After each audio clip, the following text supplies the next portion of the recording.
Welcome to the Knowledge Graph seminar. Today we are in week 4 and our focus is going to be on how to create a knowledge graph from structured data. As you know, we started the seminar by defining what a knowledge graph is, and last week we talked about the schema design. Today the focus is on creating KG from knowledge graph from the structured data. And next week, we'll be talking about creating a knowledge graph from text and images. So today, I plan to start by giving overview of the problem of creating knowledge graph from structured data. Some of this material is synthesized from what various speakers said last year. And there were clearly some holes in the material. And that's why we are fortunate to have an invited guest with us, Ihab Ilyas, who will be telling us about structured data cleaning. So I'm going to start with my overview presentation. I'll take about 30 minutes or so, and then I'll hand it over to Ihab, and we'll go from there.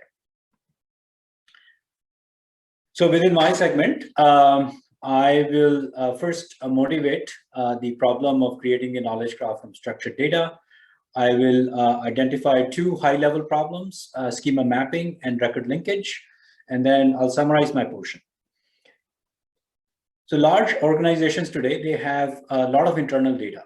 For example, customer profiles, product offerings, transactions they have with their customers.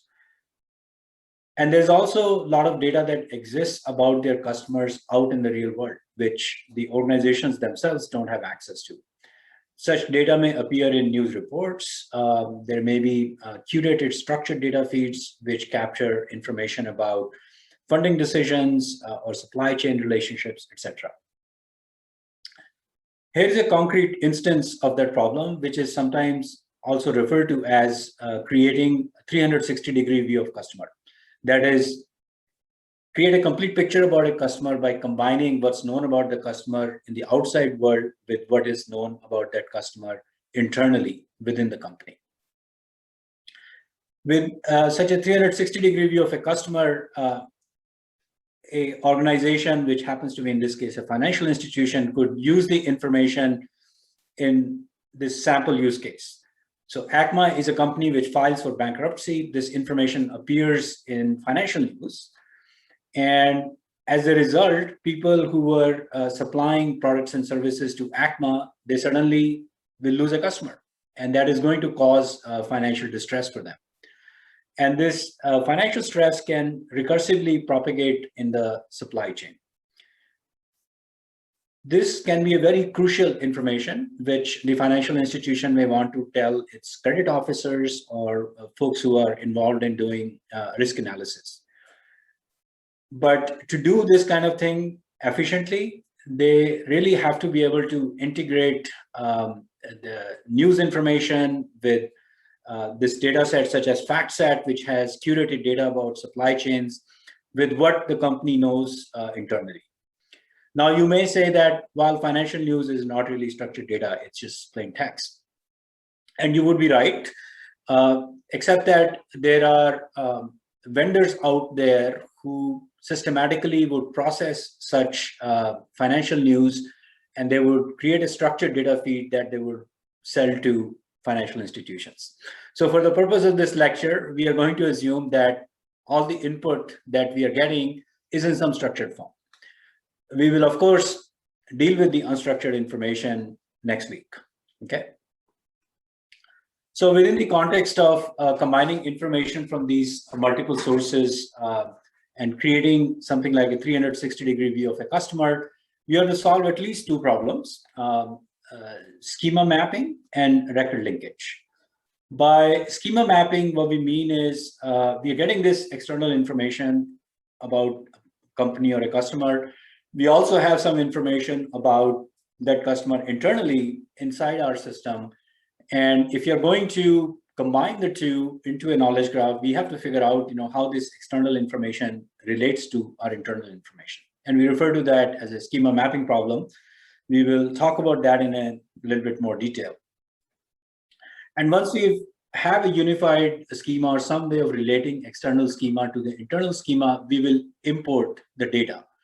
And when we are importing the data, we will have actual instances of companies and customers, and those instances also exist in our own internal system. And we need to figure out which external instance we should connect with the instance which exists in our own system. And that is referred to as a record linkage problem. And next, I'm going to sort of go deeper into each of these two problems. So for schema mapping, I'll start off by first describing some practical challenges. And then we will take a concrete example of a schema mapping problem. We'll talk about how schema mappings can be specified and different techniques using which we can make it easier to develop the schema mappings. Some of these practical challenges, they are based on what we heard from Juan Sequida last year. He was one of our invited speakers. He gave a great talk on this topic. And he really articulated very nicely some of the problems that come up. First and foremost, the schemas are difficult to understand. You know, the real systems, they have large number of tables. Sometimes they have very unhelpful names. You don't know what the heck is in the data. And sometimes people who develop the system, they're no longer there. So nobody in the company really understands what is in the data. In some cases, even though you can map external information into your internal information, but the mapping is not always one-to-one. You have to process the data using some kind of business logic before it would faithfully map to your internal information. There are people out there who like to claim that all this mapping process should be done automatically. There should be no human effort involved. I mean, obviously, you know, less human effort, the better. But the real problem here is that to automate these mapping processes, you have to use some kind of learning algorithm. Learning algorithms are driven by data. And at the schema level, the data that is available is even more scarce. So even if you had a super duper fancy machine learning algorithm, there won't be any data to actually train it, especially data which generalize across lots and lots of different problems. So that's why it's very difficult to fully automate the schema mapping problem. And if you listen to Juan's presentation from last year, he argues about the role of a knowledge scientist. Just like we have data scientists, there's a knowledge scientist who has very good understanding of the application domain, as well as they understand the information technology, who can play a key role in defining such schema mappings. Now I'm going to take an example of integrating two different sources. And in my example, I'm using relational table. And it's pretty easy to turn them into triples and have a knowledge graph. The core of the problem, the schema mapping problem, technically doesn't have anything to do with the knowledge graph. It's a more general instance of the data integration problem. So you will see that in a minute as we work through the details. So in the example that we are going to take, we have information source that has information about cookwares. It stores the name, type, material, and price. And we have a second information source which has information about the kind and the price of the cookware. It's overlapping information. It just stored a little differently. And what we want to do is we want to integrate information from these two sources into a knowledge graph schema of the sort as shown here, where we have products. We have a node of type products and we have a node of type suppliers. The two are connected using the relationship has supplier, and the product node has node properties like type and price. And similarly, supplier would have properties such as supplier name. Okay, now, again, you know, this knowledge graph schema is shown in property graph notation. But as we have been talking about, the underlying essence of the knowledge graph schema is a set of triples, right? So for the rest of the discussion, I'm going to assume that we are going to take these two information sources and we are going to map them into triples, right? And those triples You could load them into a property graph system, or you could load them into an RDF system. Or any other system, that's your choice. But for our discussion, to keep the discussion general, we will say that, well, we are interested in integrating these two, and we want to come up with a integrated view of this information as a set of triples, right? Now, this transformation is pretty straightforward, with just one minor thing I'd like to point out. So if you look at third row in this table, C01 has supplier vendor _1. That's something new we've added, because vendor 1 here corresponds to the information source on the left, and vendor 2 corresponds to information source on the right. That was implicit in each of these individual sources, but when we integrate them, we track that by introducing this has supplier relationship between the two. Okay, now a common way to specify schema mappings is using data log rules. If you really want to know about data log, you can go to Mike's course on logic programming, but I'm going to give you a crash course here, which will be enough to understand what's going on here. So in a data log rule, we have a head and a body, which are separated using colon minus, right? So it's kind of like a rule. So in the first rule that you see on this screen, on the right-hand side, which is the body of the rule, we are looking up the information in one of the sources, right? We are looking up the cookware table, and we are seeing the ID type, material, and price, which correspond to each of the columns. On the left-hand side, we are mapping the information into a knowledge graph, and here the arguments are ID type, small t type, and capital T type. Small t type here is the predicate, right? In our knowledge graph, we have a subject, predicate, object triple. So the second argument here corresponds to the type. And the third argument is the actual type, which could be skillet, saucepan, etc., which we are looking up from the source table. Okay. And similarly, in the third rule here, we are introducing the predicate has supplier, and then we are introducing the new constant vendor _1, so that we can capture that this triple was coming from the source number 1. In a analogous manner, we can write rules which map the second source into the first source. Okay, and once we have these mappings, then using a rule engine, we can automatically load these sources into our knowledge graph and get a integrated view. Now, at this point, the question arises: how is this kind of mapping to be done? Is this all going to be manual, or is there? That's very expensive. And as I mentioned earlier, Juan Sequida, who is very tightly embedded in this space, and he's been doing this for a long time, very eloquently argued that writing such rules has pretty strong and essential manual element, but there are some techniques using which this process could be made less painful. And those techniques, they are known as schema mapping techniques. And I view these techniques as heuristics or shorthands, which if you're starting to work in a new domain, using these techniques, you could get started faster.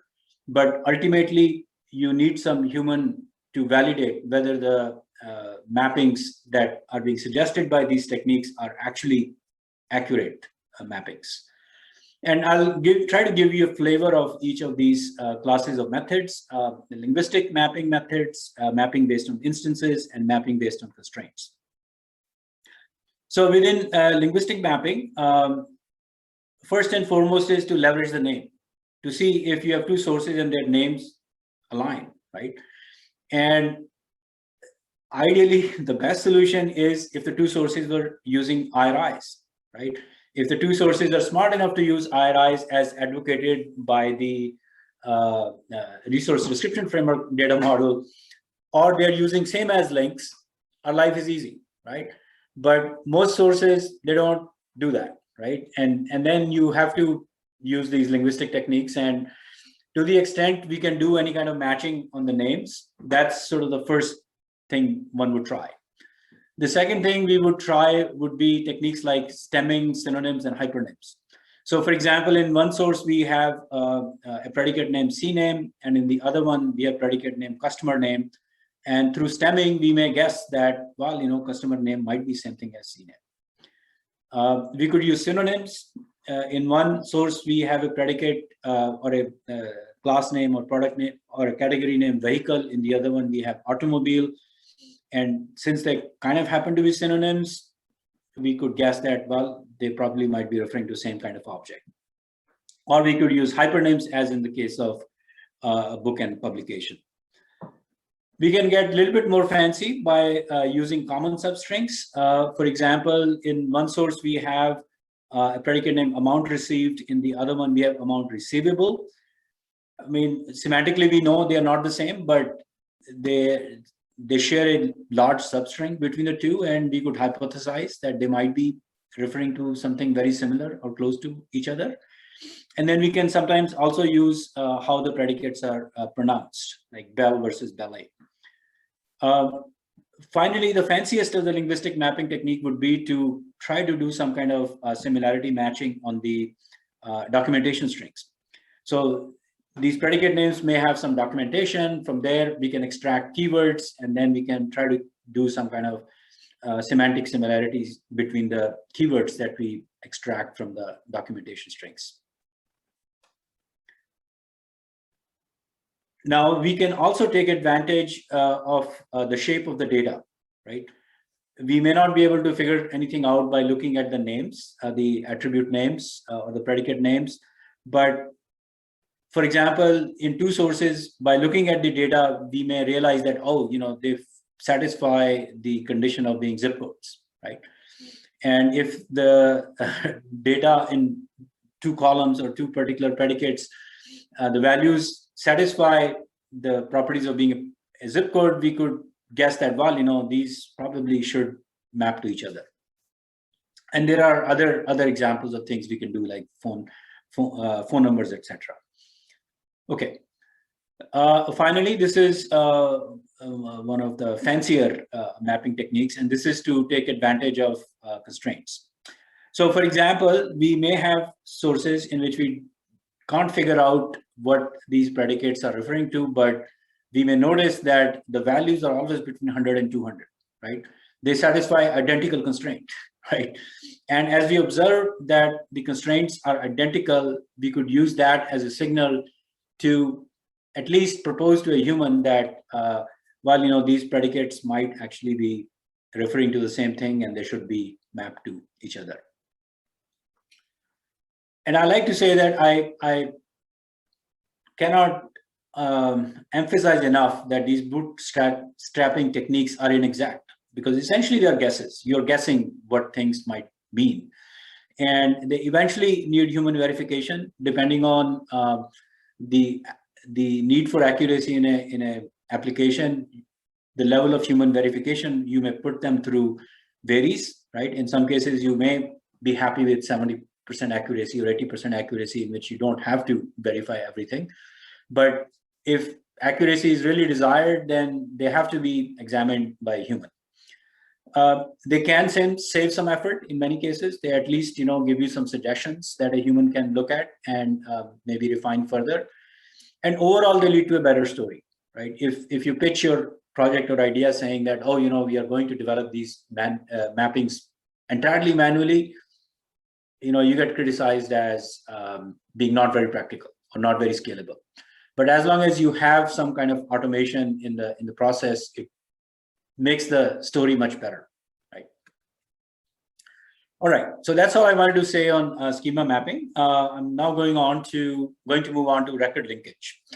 And even for record linkage, I'm going to use an example in the sort of relational table context. I'll take the example problem, and then I will walk you through a sample algorithm for connecting records across two different sources. And this presentation is actually based on a talk that was given by Anhai Don last year. He gave an excellent talk, and actually I was quite inspired by the clarity he had in his talk, and I've tried to synthesize some of the key takeaway messages in what I'm going to say next. So as a concrete example, we are going to take two sources, the table A and table B. In the first table, we have three records, A1, A2, A3. And in the second source, we have two records, B1 and B2. Okay. And the record linkage problem is to identify that A1 is referring to the same real world object as B1, and A3 is referring to the same real world object as B2. Okay. And just like in schema mapping, as an automated inference, it is an inexact inference. I mean, you really need a human or some very strong signal to tell you that they are exactly the same thing. So, for example, if the companies had the same DUNS number, that would be a very clear signal, right? That it's the same company. But absent that kind of uniquely identifying information, it is an inexact inference. And the other big challenge or bigger challenge here as compared to schema mapping is that the size of data is huge, because you may have millions of records in one source and millions of records in the other source. And it's very difficult to do a cross comparison between the two. And you have to really be more clever about how you go about solving this problem. So the general structure of the algorithm which is used for this purpose is sort of a two-step process, a blocking step followed by a matching step. And the basic idea in a blocking step is that we're going to use some kind of a very cheap heuristic which will reduce the number of records we have to compare from very large number to a much smaller number. Okay, so in this toy example, one blocking heuristic would be that for two companies to be linked to each other, they have to be in the same state, right? And if we use that heuristic, then we know that there are only two candidates. A1 could be same as B1 and A3 could be same as B2. And the rest, we don't have to worry. Now, at this point, you say that, well, even to do that, we had to do maybe not a detailed comparison, but we still had to do cross comparison. And there, indexing comes to our rescue, right? If we were indexed on the state attribute, then we can do that kind of check pretty quickly, and we can reduce the number of comparisons we have to do from full cross product to much smaller subset. So in this case, instead of doing 6 comparisons, we have to do just 2 comparisons, and these we would then compare in the matching step to see whether they are actually same or not.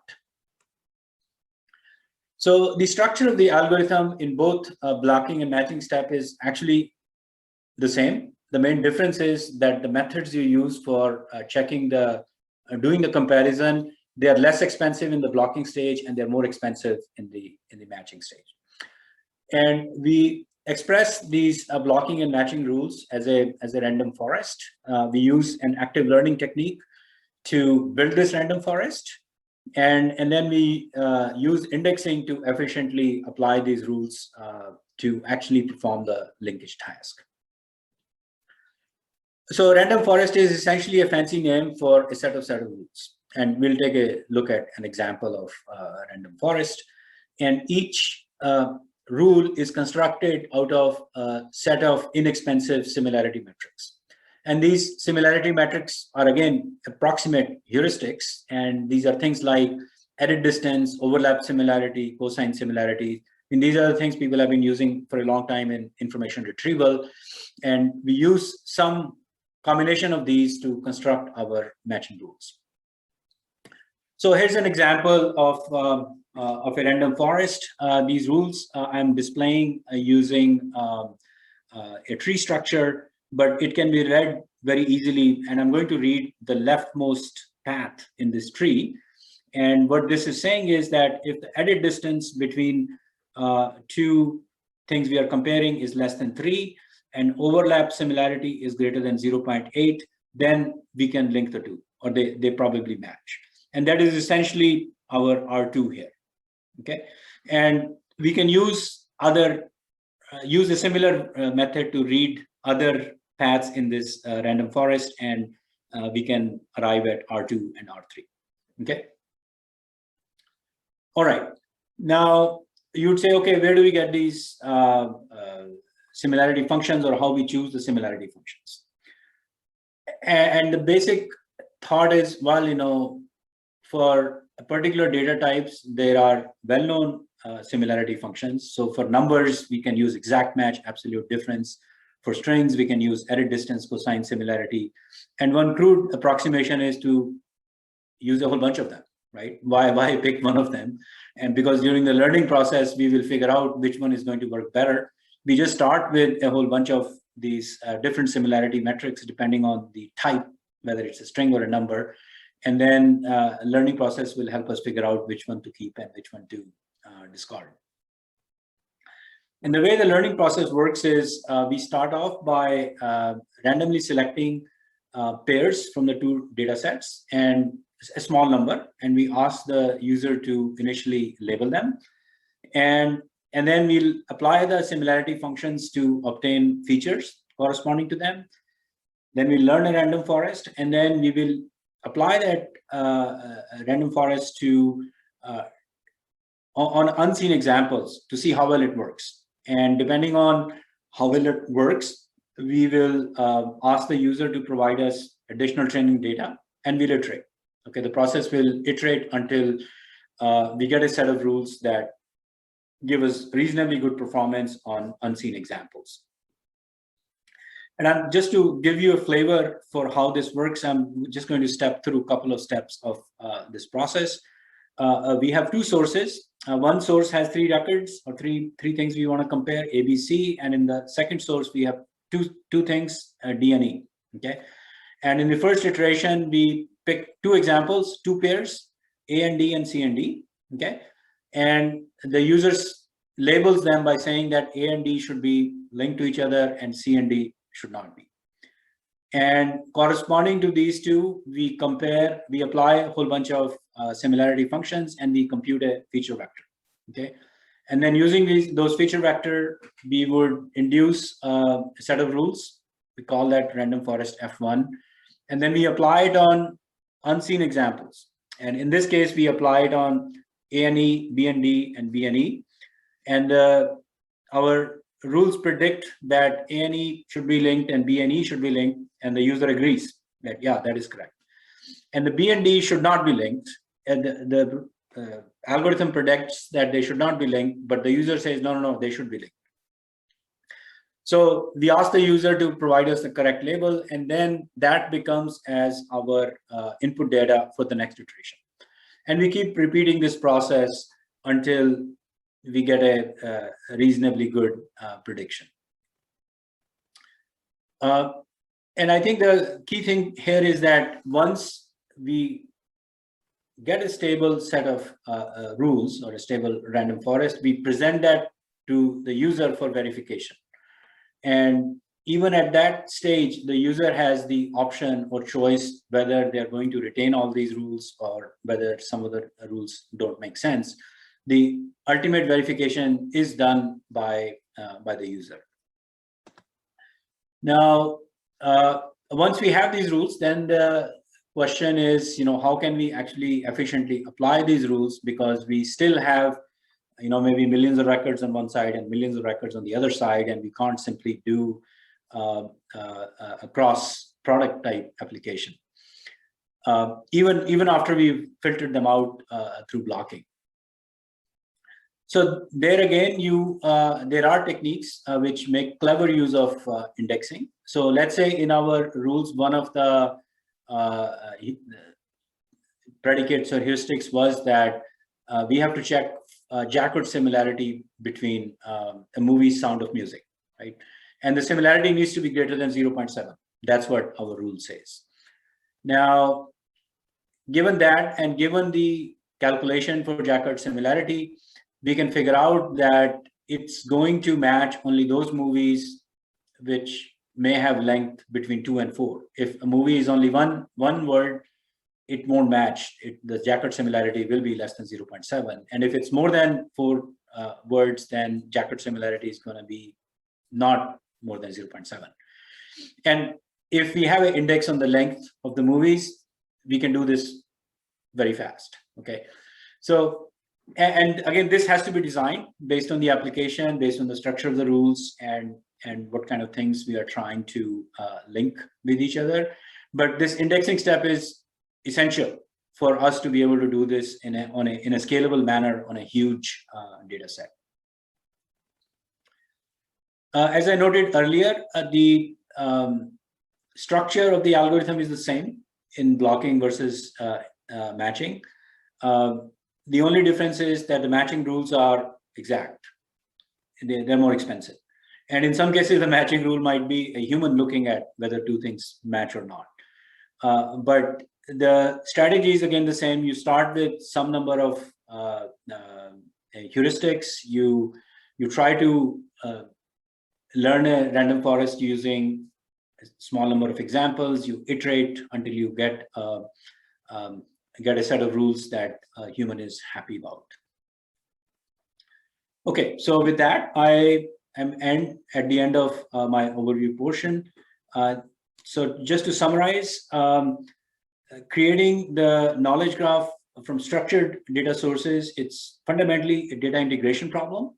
The only difference is that here we are going to end up with a set of triples instead of a set of tables or some other target representation. The target schema is triples, but every other problem you have to solve in data integration, you have to solve it here also. Schema mapping problem, this requires a lot of knowledge about the domain. Some of it, you can automate, some of it you can bootstrap, but depending on the accuracy requirement in an application, you have to invest some human effort in this process. In the record linkage problem, efficiency is a key consideration because you're dealing with a huge data sets. So that's why there is a two-step approach of first doing blocking so that you have a much smaller data set to work with, and then you can have a matching step where you can afford to spend more effort, and your comparison can be much more thorough.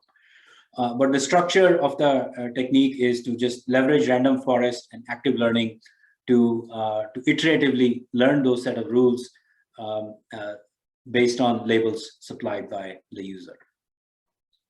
So with that, I will conclude, and I will hand it over to Ihab. Ihab is a faculty member at University of Waterloo. He is going to tell us about structured data cleaning. Over to you, Ihab. Awesome, thank you, Vinay. I'm going to share my screen.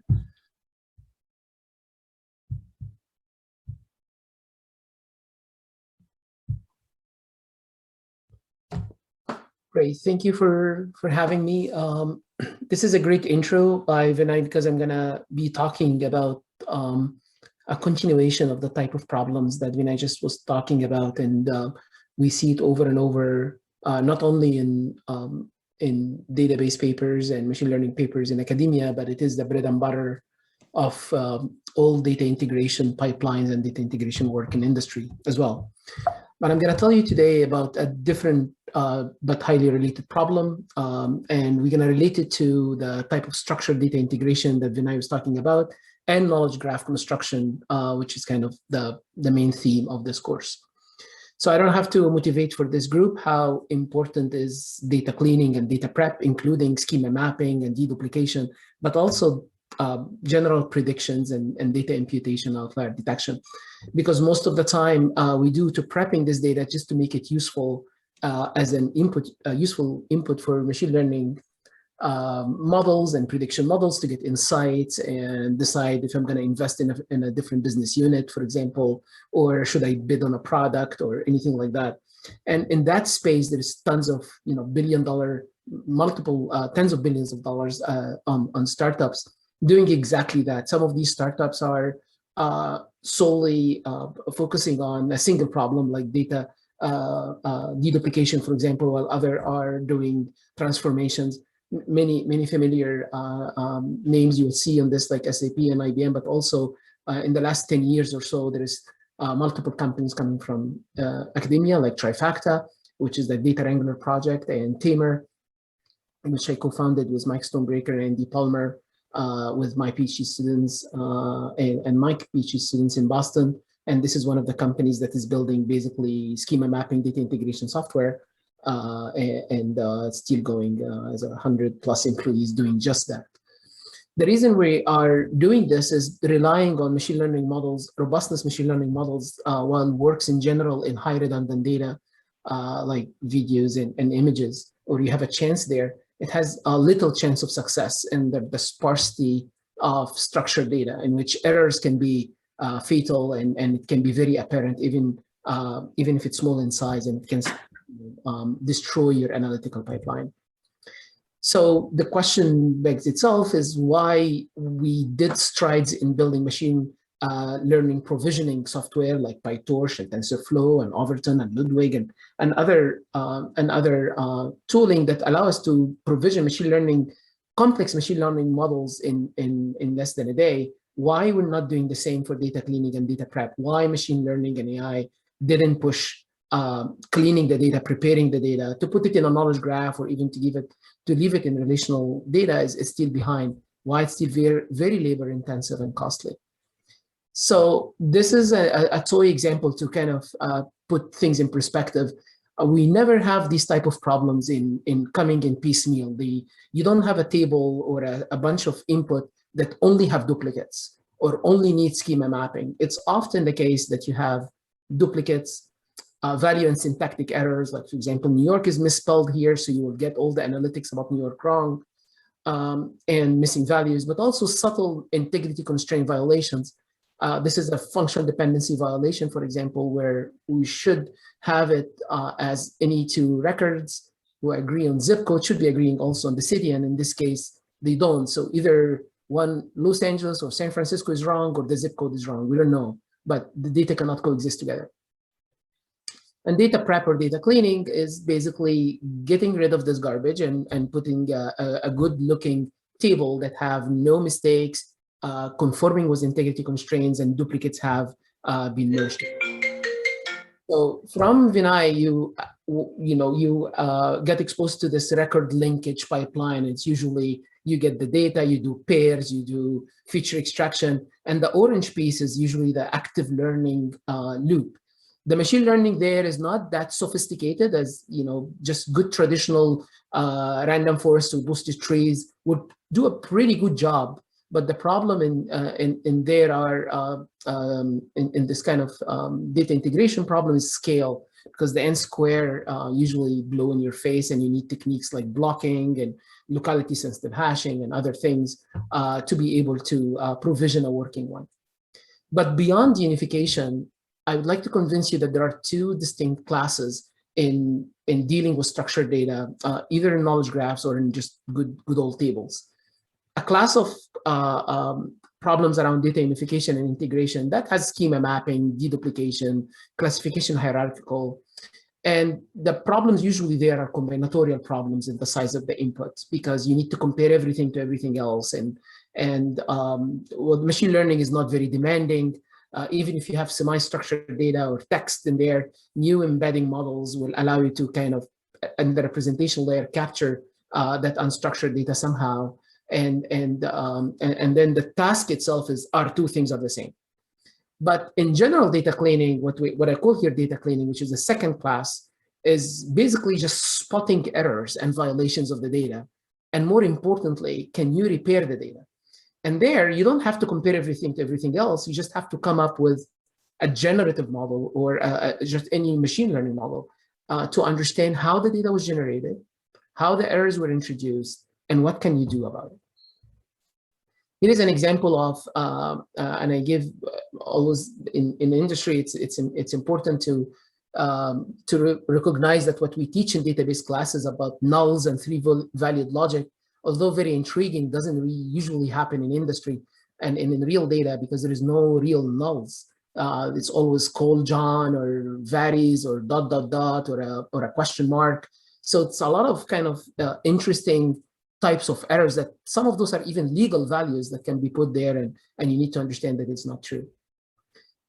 So here is the guts of what I'm trying to tell you about today, and then I'm going to explain what is the word holoclean there and why we're doing it. We want to automate cleaning, and we model data repair, data imputation, knowledge construction under one umbrella in which it allows big models to learn how the data was generated, combine all the signals and the context, rules, constraints, statistics, and start to predict what should be in the data, what should be the property, what should be the columns.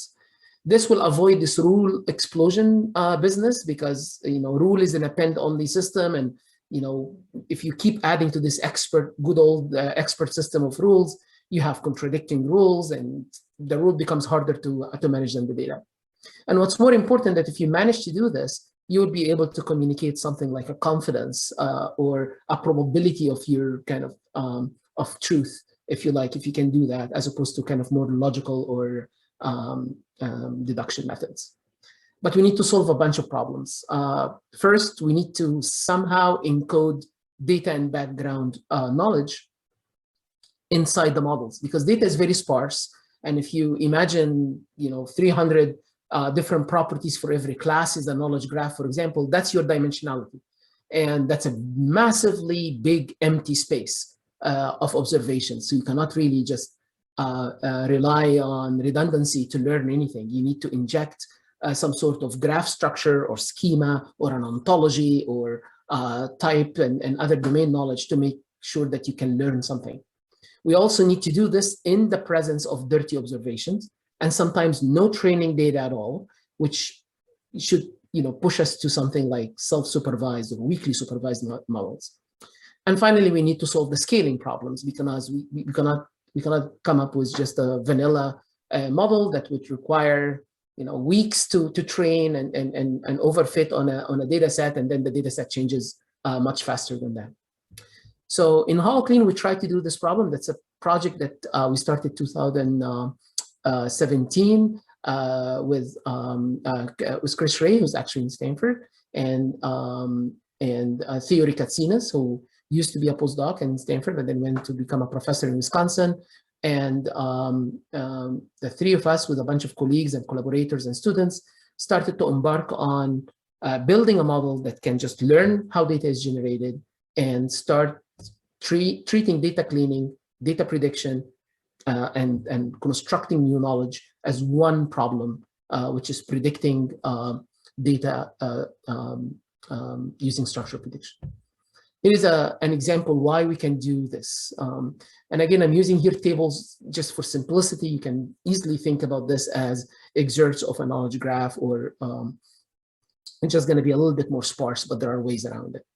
But the basic idea here is, if you believe that data was generated clean by the data god, and it was intended to be clean, but then it went through a noisy channel where errors were introduced in this data via ignorance or via typos or via even malicious playing with the data, then you observe a dirty version of this instance, J star. And basically, if you can figure out the generative process that generated the instance I by observing J star, then you have a very good idea about what to do with data cleaning tasks. So if we can manage the R, which is the data devil, the realizer that induced noise, and we model I, the generative process, through parameterizing these models and trying to learn the parameters, then data cleaning is nothing but what is the data that what is the clean data set that maximize my current observation or the probability of what I'm seeing right now. That's kind of the theoretical idea behind it, and it's published in details in an ICDT paper if you're interested to know what this noisy channel model and how it simplify our treatment of all of these different problems as one problem, which is figuring out what is the correct data from the dirty data we're observing. The model can be complex. I'm not going to go through these details, but it looks complex, but it's not actually at all. The final formula tells you the probability of any data set is nothing but a closed form. It follows the exponential family, for example. But I'm assuming that every tuple or every fact you see in the knowledge graph are kind of coming with a prior probability of happening, but also they're coexistent together are governed by these violations of integrity constraints that tell you what's possible to co-occur together and what's not possible or unlikely to co-occur together. And basically, the learning becomes just learning the weights or the importance of these features that governs the data generation. So, just a piece of background, because this has been a long studied topic, especially the logical aspect of it in the database community. This is something called denial constraint, and it's subsumed, if you're familiar with things like functional dependency and check constraints. This is a richer first order logic formula that allow you to say cool things and cool business rules. For example, you can say things like you cannot have two employees. One is in New York and the other one is not in New York, working in the same role, and the New York employee is making less money, something like that. Like complex HR rules can be encoded as formula like this one. If you agree on city, the first line tells you if you agree on city, you have to agree on state. And the second one tells you the complex stuff that I just, the complex HR rule that I just told you about. But anyways, they can be represented in a closed way, closed form. And if we can inject this in a machine learning model or that quest that we have of modeling how the data is generated, then we achieve a very good task. This is one of my PhD students as well, graduated last year, took the denial constraints and see a similarity between denial constraints in Shackle, which is the new standard for integrity constraint on RDF and knowledge graphs. I encourage you to go and read about it. It's a very clean way of describing things like, in a knowledge graph, you cannot have two birth dates of the same person, or you can have somebody born after they die and stuff like that. So it allows you to express these quality rules. But they're a great way to expressing what you want to do, but it's not, and you can even discover it automatically sometimes with like mining-like algorithms, but they're not helpful in telling you how to correct things, how to impute things that are missing, and how to correct things that violate these constraints.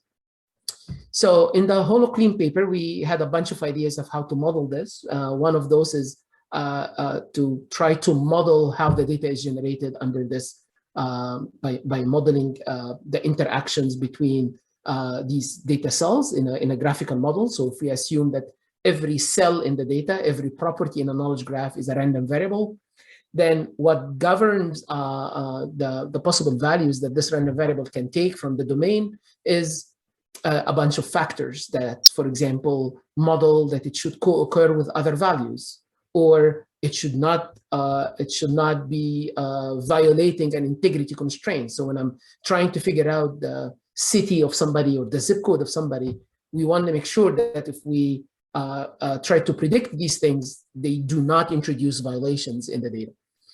And we model this as factors in a factor graph, and then basically learning is learning the weights of these factors.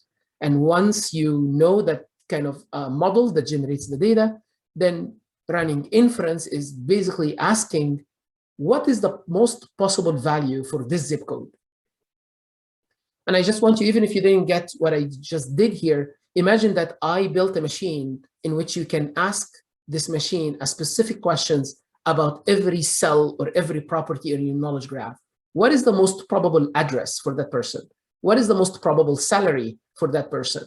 What is the most probable color for this building? What is the most probable genre for this song?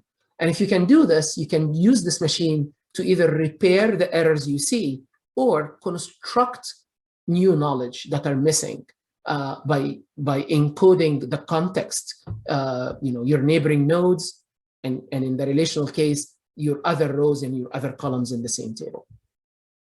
We do a lot of tricks in HoloClean to make this scale. So for example, we look for kind of the local optimal around what we already observe, instead of trying to boil the ocean and guess all of these unknown values together. I'm going to spare you the details here, but the idea is to try to get this to scale. In 2020, we moved to another model that kind of try to encode way more context. So in MLSys 2020, we published this paper about how to build a model that based on, it's attention-based model to contextually represent the context around every target cell, such that I can, by representing the input, taking into account the most important columns or properties in the graph. That's why the attention here is at the schema level. It's not the traditional self-attention, for example, at the value level. That was powerful enough to guess, for example, in imputing a certain property, the most important properties are such and such. So here is an example.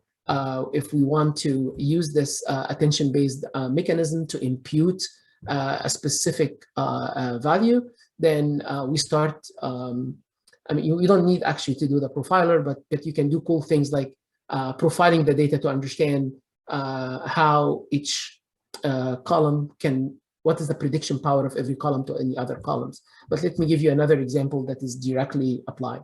Assume that I have an entity V that has a bunch of properties. For example, city is Chicago and county is unknown. It's missing from my knowledge graph or my table. And zip code is 60603, and the age is 35 for that person. And I would like to know, can I impute to the missing county?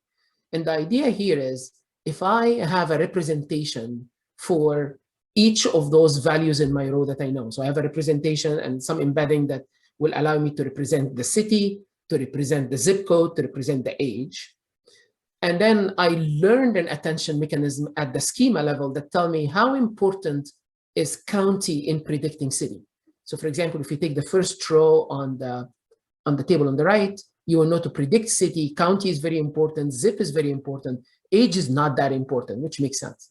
If we learn this from the data in an automatic way, so I learn these kind of weights and I learn the representation of the input, then I can represent the context of every target property that I don't know, and I aggregate it in an attention way. So I can now have a contextual representation of what's missing. I can add to this other sparse features like violations of shackle constraints or any other features you want. In this case, we can start feeding it into feeding that context in a prediction layer that, for example, trying to get the most probable county that conform with that representation. So you can do either regression or classification at the end to get what's missing. Again, the idea here is not to get you into details. I just want to get you a flavor of the type of tricks you can do to be able to automatically ingest a knowledge graph or a structured data artifact, learn how it was generated, learn how to represent the context, and use that to predict missing context, judge if a certain value is wrong or correct, or suggest possible candidates that can go there, so you can ship it to a Q&A team and help them pick what's missing or construct missing knowledge in a semi-automatic way. And simple techniques like contextual representation of the input, learn embedding spaces that can capture the peculiarities of these contexts. For example, if it's text and we need some sort of a language model or any of these things. And the idea is how to combine those in an interesting way. We also, an interesting problem that we got into after is, what if I'm not really interested in really predicting or actually repairing a specific value? What if I'm interested in just judging if something is fishy? Is the problem easier? Can we do error detection, not really repairing? Can I build a model that just classify if this particular property or this particular value is wrong? And as you can imagine, it's going to be a very standard way. I represent the whole context, as much context as I can, a bunch of attribute level representation. For example, character or token level embedding models. I can also get into some tuple level features like co-occurrence with other groups. So if I very rare value appear and never co-occurred with my other properties, then it's fishy. But there is also kind of a data set or global properties like the likelihood that I violate a constraint, for example, or and I ship all of that or represent all of that into, that's kind of becomes my representation layer. But then I would like to classify once I look at that representation and I say, something is wrong, or it doesn't look like a wrong thing. And it turns out that the problem was not actually in structuring or architecting that model. It's a standard model, and the richer the model, the more powerful it is. The question is, how do you train such model? And the problem was error detection, that the number of errors available to you as examples are not big enough to train the model. Like if you have tons of errors and you know them all, then fine, but then defeats the whole purpose.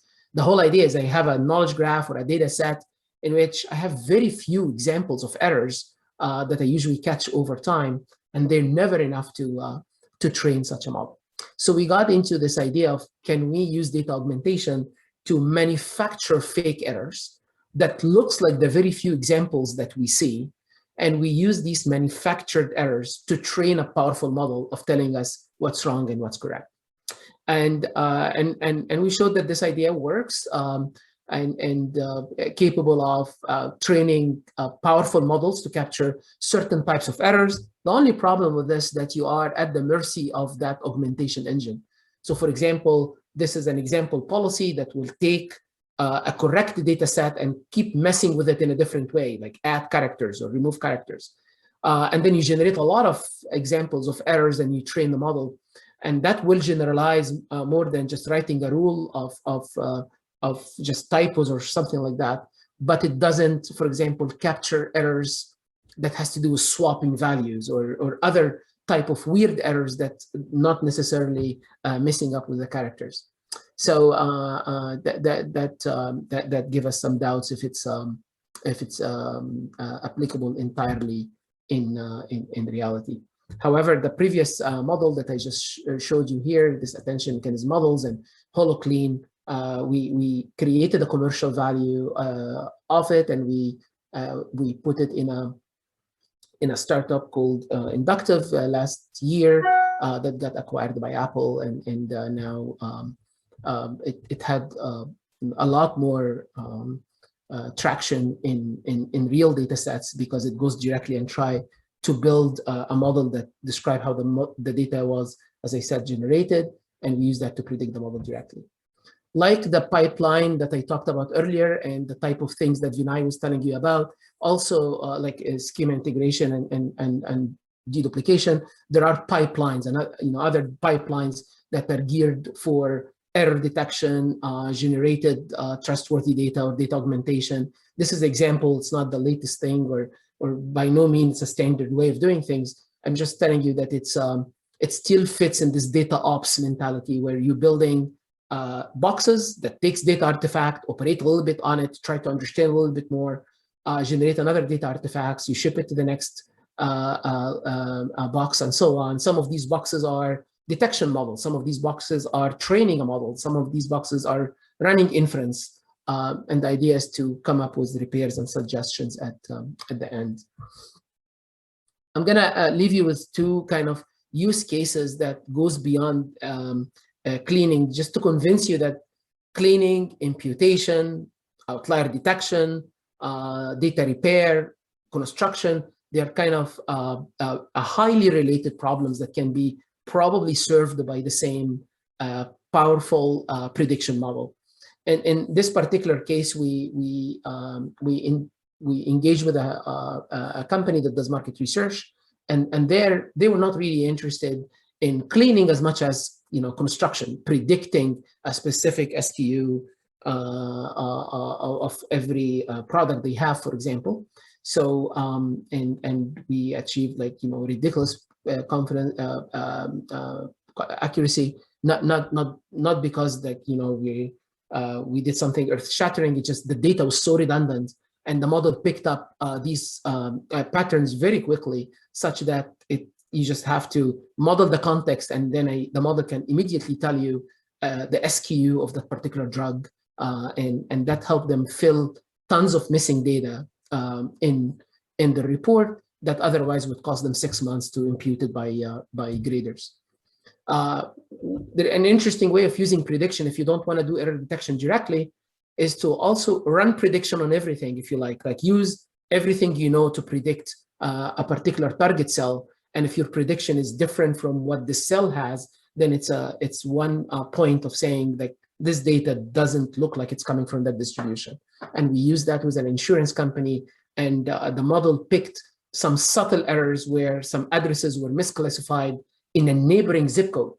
And these are very hard to see by humans because it's one street that have 2 zip codes basically. But other features predicted that was mislabeled as in a different area code. So that was pretty cool. So just to conclude, scalable prediction is a very powerful way for knowledge construction, knowledge imputation, and cleaning and repair in general. It has to be self or weak supervised. You just don't have enough training data, and you need to oftentimes you need to be satisfied with a closed word assumption, and you overfit over all the observations you have, and try to use that overfitted model to detect errors in your knowledge or impute missing knowledge. And the game is a contextual representation.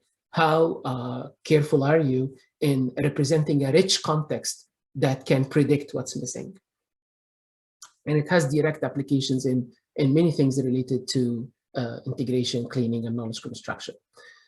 This work continues to replace manual work and months and months of manual work. And you often work on much more modest hardware configuration than massive models that trying, for example, to work on videos and media. Structured data is smaller in general, but sparse and needs a lot of love and attention. I hope that at least intrigued you in a bunch of topics to read about and a bunch of papers to check out. And I'm happy to take questions, but thanks for having me again. All right. Thank you, Ahab. Yeah, we've got about 20 minutes or so for any questions or discussion. Vinay, there are a couple of questions for your... Yeah, so I can take them right away. So is bootstrapping the same process as we use in machine learning? I mean, I'd say I used it in a slightly different context, and the context in which I used bootstrapping here was that you are developing schema mapping, and you have the realization that, well, I may have to verify everything manually, but instead of developing everything manually, we run some heuristics which suggest some mappings which can be used by a human during their verification process. So I use bootstrapping in that sense, that you are using these automatic heuristics to make suggestions to a human who can use them in the verification process. And I think the bootstrapping, the way it is used in machine learning, that's a slightly different sense. Okay. The second question was, in a given domain, how many humans work on the schema mapping? How big is this human effort? Now, there are lots of different domains, and a big factor in how much human effort is required is the level of accuracy. At least some projects that I'm familiar with, the schema tends to be very simple. It might have 5, 6, 8, 10 types, and data tends to be huge. Like, there's a huge number of records, but they are connected in very interesting ways using these 5 or 6 different relationships. And that's one possible sweet spot for knowledge graph type applications, right? And in those applications, the effort invested in schema mapping is very small, right? You just upfront, you set up your knowledge graph schema, and then the rest of the effort goes into the record linkage and loading process and running graph algorithms and doing interesting pattern detection. But there are obviously problems which are not like that, where the schema is hundreds of tables and thousands of attributes. And I personally don't have first-hand experience of those problems, but I would imagine that at least listening to Juan Sequeda last year, that you do need dedicated people like knowledge scientists who have the application knowledge as well as they understand the software, who can develop the integrated schema.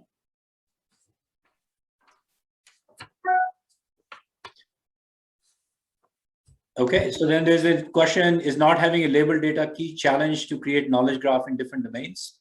And so Ehab, do you want to talk about data labeling challenges for your problems? Yes, sure. Yeah, absolutely it is. It depends on the task. You know, in today's talk, I try to show that you can do a lot without labeled data because there is a lot of good data that you already see in the available knowledge graph. So people use things like masking or you know, trying to predict, use whatever you know as already training data in a kind of self-supervised way. However, labeling and getting kind of stratified samples of the graph and getting human graders still is a major effort, and still it's kind of a standard practice for many people to do, to bootstrap some of these, especially for the head knowledge, where you would like to get high quality data in the head, for sure. Naren, I know that your group at JP Morgan does a lot of work like this. Do you want to comment on this? Yeah, definitely. So I think this is a big challenge for every project. And we've used, and labeling is important in some form, either explicit, implicit labeling. And we've sort of used in JP Morgan and even previous companies in general, many different forms of labeling throughout the whole project or product life cycle. The first labeling tends to be, of course, like when the data scientist actually creates the first version of the product, he or she will do the labeling themselves. Then there is a system where we get all the expert labelers or crowdsourcing involved. And even that is not enough sometimes. And we have to actually release the product and have the users use it. And then either through explicit or implicit, like when you use these products, you see the thumbs up, thumbs down, or you ask the community for like corrections, or in search ranking, you actually don't have anything explicit. You just infer from the way people are ranking, and you infer from the way people are clicking on how, you generate this labeled training data. Just and that's called implicit labeling. So we use all these techniques throughout the whole life cycle to generate labeled data. And there is this question, does labeling ever move beyond natural language? I'm not sure if I fully understand that. Do you guys understand this question?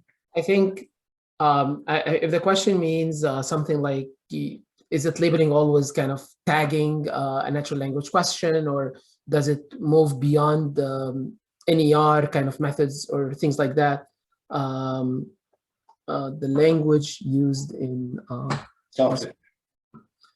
Well, I maybe a related answer. I'm not sure if it answers or not, but there is a lot of labeling effort around categorical and also Boolean questions. For example, are these two things are the same? That's kind of what Vinay was talking about earlier. To deduplicate entities in your knowledge graph, for example, there is a lot of labeling in which the same, they're not the same, they are the same, or split this entity into two or stuff like that. But in the imputation, like holoclean methods and induction methods, you would like to also know a lot of categorical labeling, the year of birth of somebody or the zip code of something.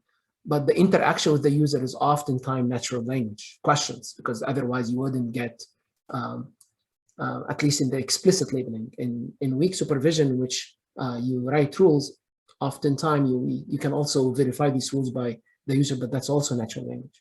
Not sure that's answered exactly the question. Okay.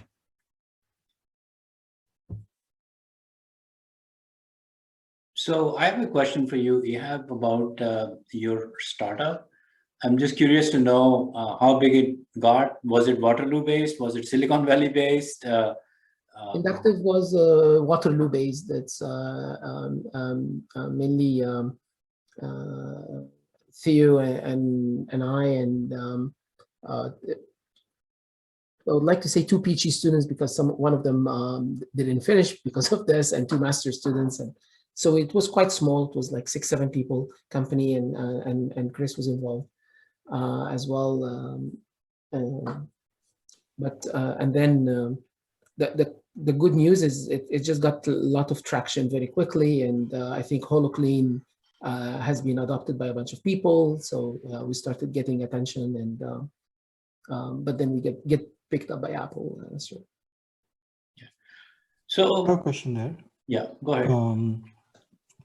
So the way in which you run HoloClean, of course, it might be project by project where it learns functions on that particular data for the project.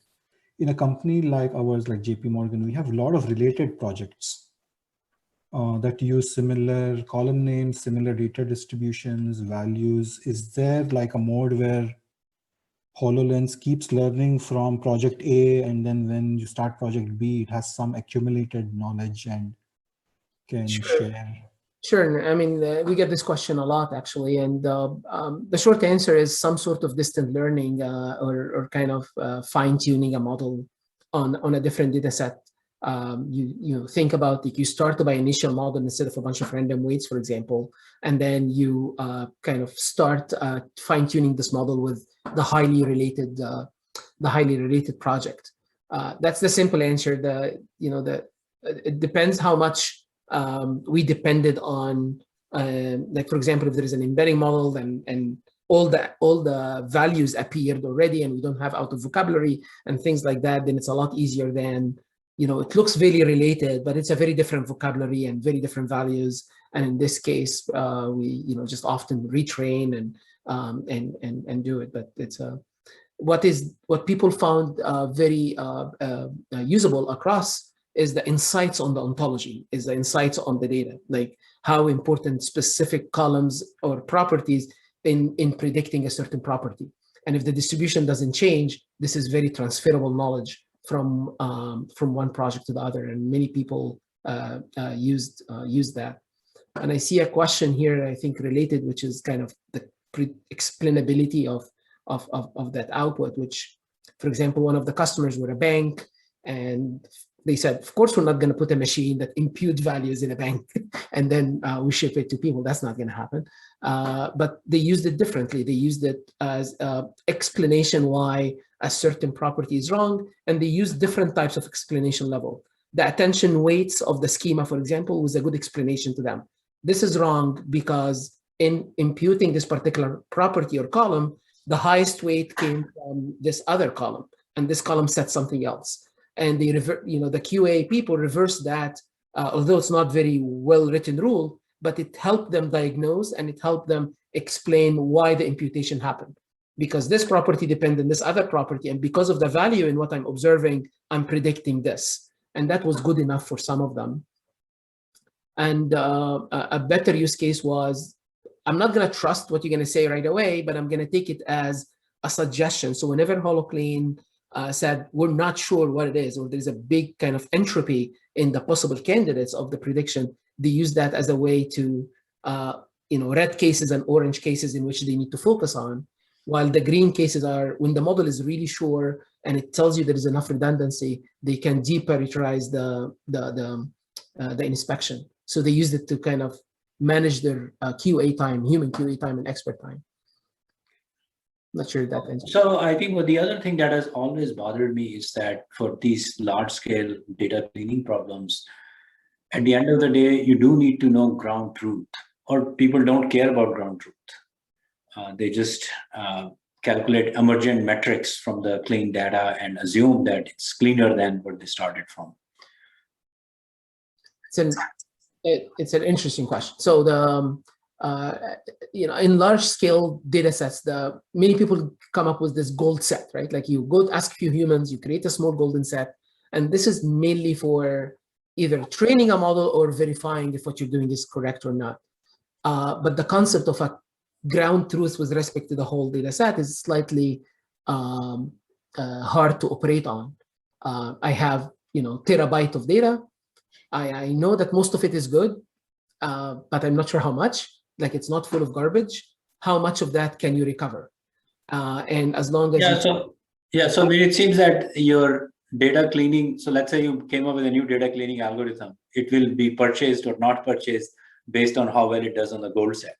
Absolutely, yeah. You're absolutely. It's verifying what you're doing. It's it's judging a model, monitoring a model, or evaluating how valuable you are. But it cannot be part of your operational. It cannot be part of your data pipeline. It's not it's not a scalable concept. So, Mike, I know you have built and sold a data integration company. In your opinion, how do you think this landscape has changed since you were doing this work? Yes. So much of the work that we were involved in was concerned with financial, scientific, legal applications which rely on reliable data. And we can't have situations where the system is guessing. It has to be right.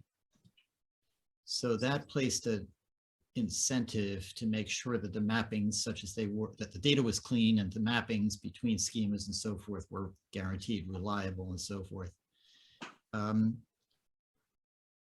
So there are a couple of things I'll mention with regard to your discussion of schema mapping. Yes, those techniques are useful in suggesting possible mappings, but ultimately they all need to be vetted.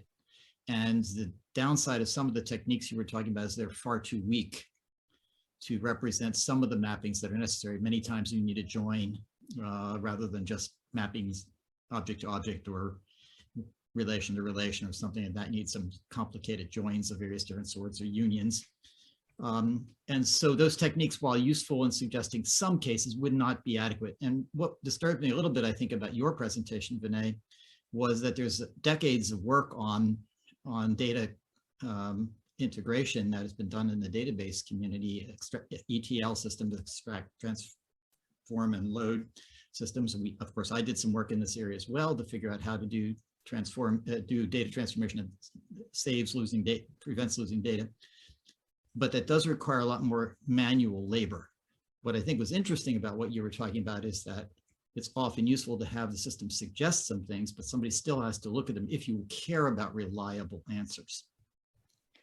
As to the data cleaning problem, we found that to be a significant challenge. And one of the big stumbling blocks for what we were doing was that the data was often dirty, and that wasn't good enough. And the solution there was not to try to clean the data manually. Of course, machine learning in those days was not as popular, but rather what we looked to was this idea of what's called correct on capture, to capture data in correct form in the first place. So people aren't writing arbitrary strings, and we'd never imagine misspelling New York because the machine is entering that. And you're checking it as you're entering it, not rather than having to clean terabytes of data that have been created in a flawed way. So the solution to trying to was to avoid the data cleaning problem by doing correct on capture. So I'm very sympathetic to the issues that you both of you were dealing with. In our case, it was much more important that the data be reliable and the integration be reliable, which did require a much much emphasis on validatable mapping rules, and usually manually generated rules, and in which the data was cleaned by on creation. And that is not always the case. Certainly there's so much data out there that isn't clean, and that's why holoclean is valuable. But the hope is that going forward, we would capture more data in a clean form, and we'd have less need for guessing what the data means, and rather knowing for sure that we got it right in the first place. Anyway, those are my comments. Well, I think the interesting thing is that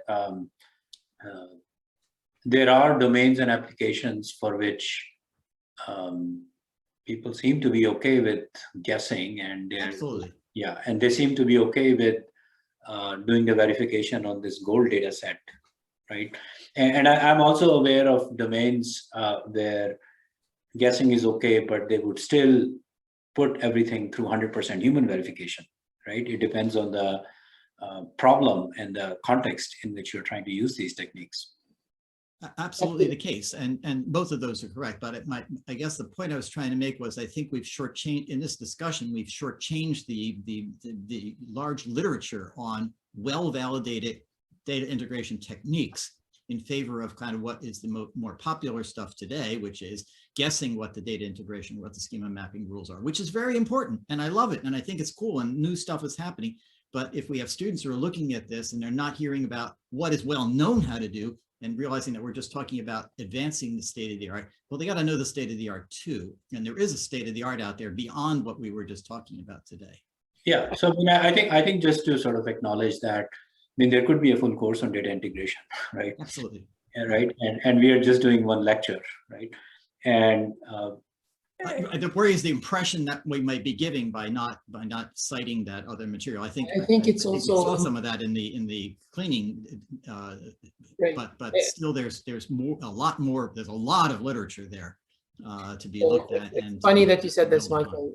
I think it's very well point. Like I thank you for making this point first, because by the way, I spent my career doing that other. Of course, right. Yeah, it's obvious. Denial constraints and minimality of repairs and TGDs and EGDs for there is information exchange literature that is that big, and I have to say one word there, that none of these vanilla models will work without injecting some of those techniques in. So one of the HoloClean competitive advantage is we can add a denial constraint as a feature, while most, if you are just a practitioner and you would like to say, oh, here is a model in PyTorch, I'm going to show it everything and hope, and here's an autoencoder or something like that, and it's just going to work, you will never learn. The model will never learn.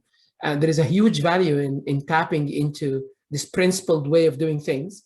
Maybe the shift is, don't treat it as the only way of doing things, or the logical way is the only way to do things. Even taking every constraint and treat it as a soft constraint or a prior in a graphical model, that's just operational semantics. It's not, it's kind of how you operate on this knowledge.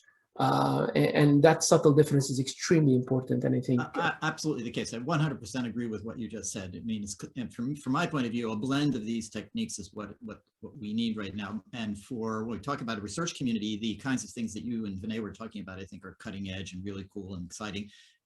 Because we have students listening to this lecture as well, who may not be aware of all that, I just want to make sure that that everybody's aware of the fact that there is a significant backlog of literature on the research that we're talking about, the new ideas we're talking about, against which they're set. That's all. Yeah, so I think that's fair enough, and that's an excellent point.